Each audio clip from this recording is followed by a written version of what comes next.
Banamboka, je tiens à vous saluer au nom de toute la nation congolaise. Je vous remercie de vous être autant mobilisés. Cela démontre votre attachement à la mère patrie. Et moi, comme d'habitude, lorsque je fais des déplacements dans des pays étrangers, j'aime aller à l'encontre de mes compatriotes qui ont soif d'avoir des nouvelles du pays et qui manifestent par leur grande mobilisation leur attachement à leur pays, et ça me réjouit énormément. Parce que ça rentre dans le cadre de ce que j'ai toujours recommandé à nos compatriotes, où qu'ils soient et quoi qu'ils fassent dans le monde, c'est-à-dire de rester connectés à notre pays. Parce que nous avons un pays merveilleux, un pays plein d'avenir, un pays qui ne demande qu'une seule chose, c'est de vivre en paix,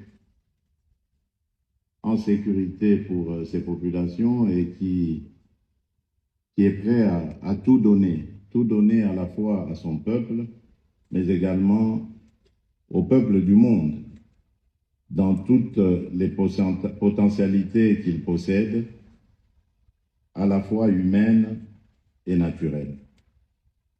Donc, je suis là pour vous parler du pays, de ce qui s'y passe et de ce que nous envisageons dans un court, moyen ou long terme. J'ai aussi appris que la diaspora a des préoccupations. Après cela, bien sûr, je me mettrai à votre disposition pour ensemble voir, analyser ces préoccupations et donner des réponses que j'espère seront rassurantes et satisfaisantes pour ceux qui ont ces préoccupations. Alors, pour commencer, j'aimerais vous parler de la situation qui nous taraude l'esprit en ce moment, qui nous est tombée dessus comme un coup près. C'est ce problème d'agression dont nous sommes victimes, une agression lâche et barbare de la part d'un voisin que vous connaissez, le Rwanda, et de son chef, Paul Kagame, qui aujourd'hui a dit tout haut les vraies raisons de ce qu'il fait en République démocratique du Congo, c'est-à-dire cette campagne de déstabilisation permanente de notre pays. Mais au-delà des jérémiades, nous avons décidé d'agir cette fois-ci. Et agir intelligemment. Nous n'avons pas voulu faire des réactions épidermiques qui allaient leur donner l'occasion de surfer dessus et de s'afficher encore une fois de plus comme victime de haine, victime d'acharnement.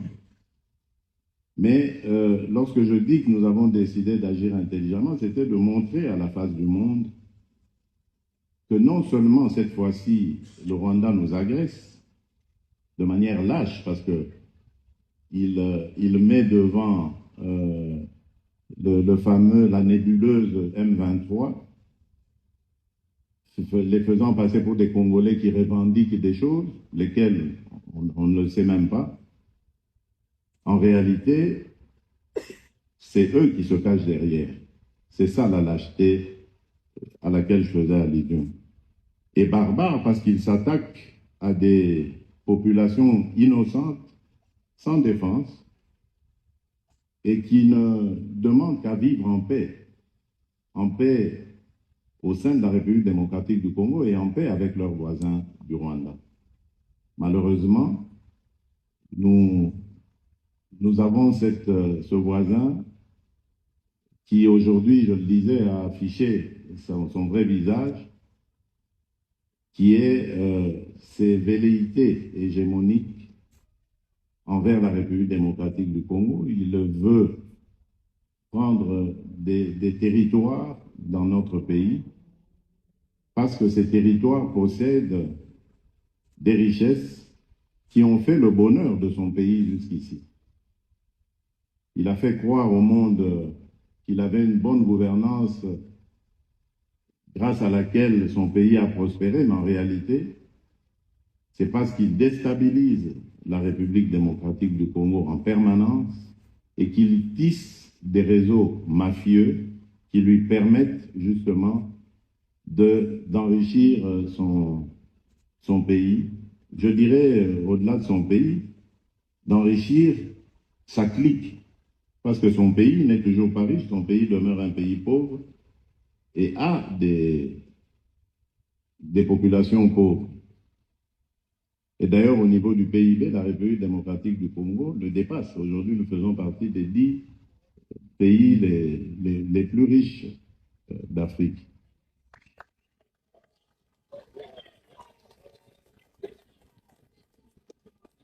Donc, c'est pour vous dire que ce qui nous arrive et qui avait le soutien, il faut le dire, de beaucoup d'États dans le monde, il fallait le détricoter intelligemment. Et nous avons donc procédé par la dénonciation. Nous avons procédé ensuite par la sensibilisation de la communauté internationale et en parallèle, nous avons travaillé sur la montée en puissance de nos forces armées nationales parce que, dit-on, la charité bien ordonnée commence par soi-même. Si nous voulons la paix, nous devons préparer la guerre.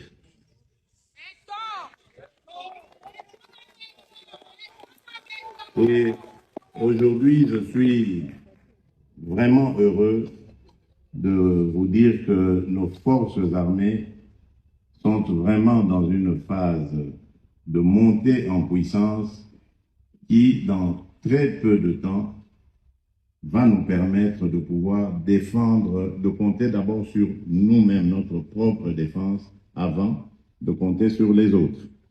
Et les autres, justement, ici, il s'agit de la région dans laquelle nous vivons.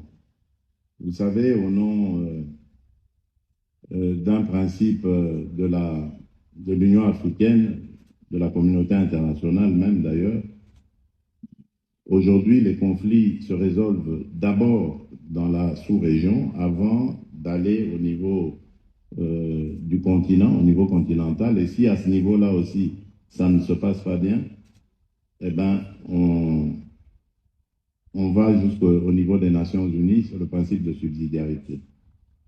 Donc, au nom de ce principe, nous avions porté le problème dans la communauté à laquelle nous venions d'adhérer, la communauté d'Afrique de l'Est. Et là, je fais juste une parenthèse avant de la refermer pour dire beaucoup de nos compatriotes, depuis cette agression, semblent nous faire le reproche d'avoir accepté d'adhérer à la communauté d'Afrique de l'Est. Mais j'aimerais leur dire, et apaiser en tout cas leurs sentiments, c'est que ce n'est pas après notre adhésion à la communauté d'Afrique de l'Est que l'agression a commencé. La République démocratique du Congo est victime d'agressions de ses voisins, principalement du Rwanda, depuis que nous avions accepté, à la demande de la communauté internationale, accepté sur notre sol les réfugiés fouillant le génocide du Rwanda. C'est depuis ce moment-là que le diable s'est invité en République démocratique du Congo. Patriotes, Tout est en train d'être fait au niveau sécuritaire, d'une part, mais même aussi au niveau politique. Parce que au niveau politique, il va se former très bientôt, je crois que si c'est déjà fait, j'en ai parlé avec le président de l'Assemblée nationale il y a quelques jours, une commission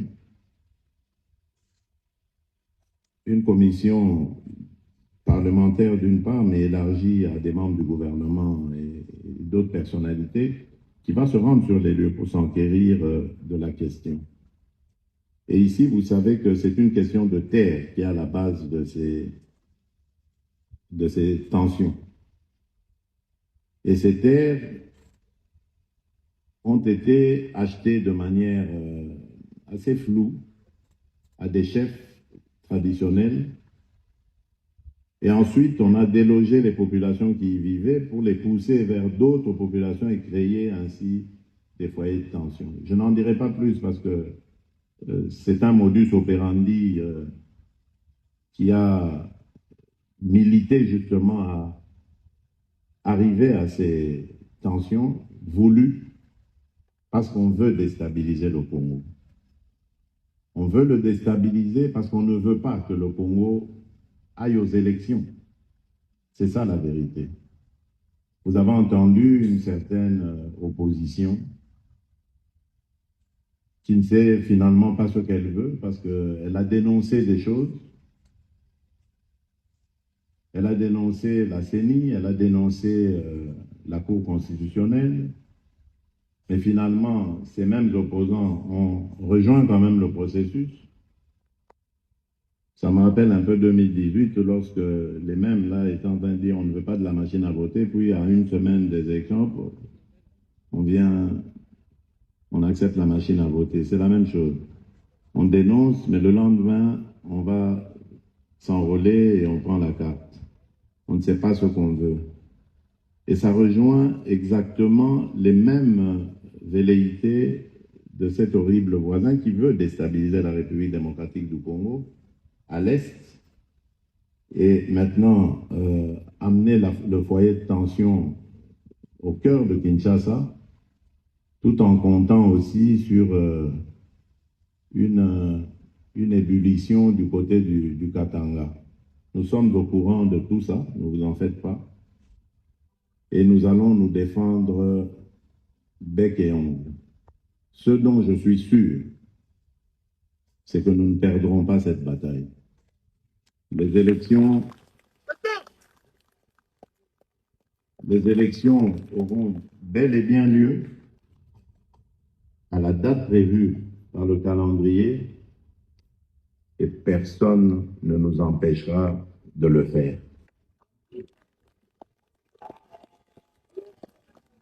Dans les jours qui viennent, comme je disais, nous allons donc envoyer cette commission et qui nous ramènera des résolutions. Vous serez au courant parce que ces résolutions seront rendues publiques. Nous avons déjà une idée de ce qui se passe et nous allons traquer comme des bêtes féroces toutes ces personnes qui sont à la base de ce désordre qui cause tant de pertes en vies humaines chez nos compatriotes. Nous avons combattu un système qui, durant 18 ans, n'a fait qu'avilir, soumettre, tuer les Congolais. Nous n'allons pas laisser ce système perdurer et continuer comme ça à se moquer de nos compatriotes comme si nous étions des choses soumises à leur volonté. Ça va s'arrêter et ça va s'arrêter net.